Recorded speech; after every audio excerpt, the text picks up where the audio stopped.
పవిత్ర అయోధ్య నగరిలో బాలరాముడి ప్రాణప్రతిష్ఠ తర్వాత మళ్ళీ అలాంటి పవిత్రమైన చరిత్రాత్మకమైన ఘట్టం ఇది. ధ్వజారోహణ కార్యక్రమంతో అయోధ్య మందిర నిర్మాణ ప్రక్రియ పరిపూర్ణమైంది. అందుకే అయోధ్యలో ప్రాణప్రతిష్ఠ కార్యక్రమం నాటి ఉత్సాహం, భక్తిభావన కనిపించాయి.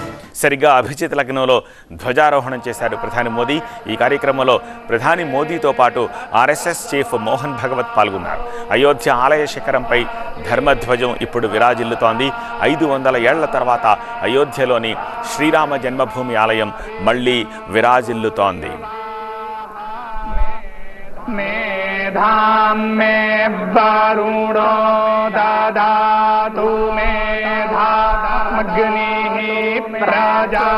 ప్రధాని మోదీ ఇవాల్టి అయోధ్య టూర్ మళ్లీ హైలైట్ గా నిలిచింది. అయోధ్య రామాలయ కాంప్లెక్స్ లో పలు దేవాలయాలను దర్శించి పూజలు చేశారు ఆయన. ఆ తర్వాత ఆర్ఎస్ఎస్ సంఘ్ చాలక్ మోహన్ భగవత్ తో కలిసి తొలి అంతస్తులోని రామ దర్బార్లో పూజలు చేశారు ప్రధాని మోదీ.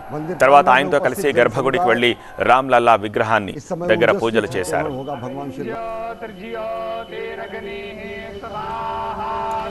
దేశం అభివృద్ధి చెందాలి అంటే మన వారసత్వాన్ని చూసి గర్వపడాలి అన్నారు మోదీ. గత పాలకులు రాముడి తత్వాన్ని నిర్లక్ష్యం చేశారని, బానిస మనస్తత్వాన్ని ప్రోత్సహించారని మండిపడ్డారు.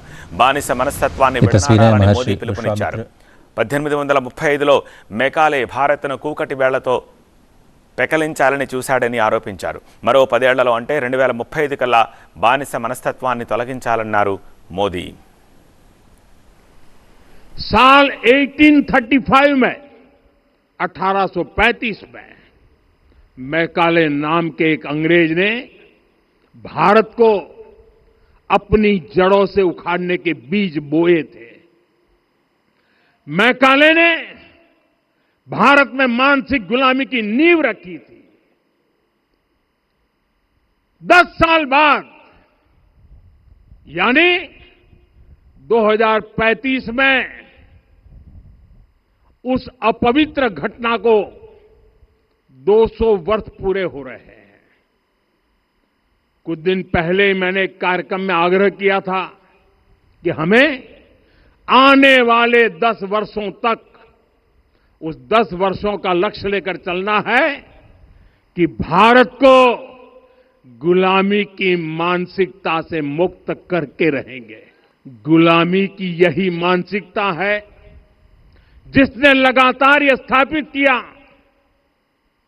हमने विदेशों से लोकतंत्र लिया. कहा गया कि हमारा संविधान भी विदेश से प्रेरित है, जबकि सच ये है कि भारत लोकतंत्र की जननी है, मदर ऑफ डेमोक्रेसी है. लोकतंत्र हमारे डीएनए में है. గత 11 ఏళ్లుగా అన్ని వర్గాలను అభివృద్ధిలో నడిపిస్తున్నామన్నారు మోదీ. 2047 వరకు వికసిత్ భారత్ను నిర్మించాలి అన్నారు.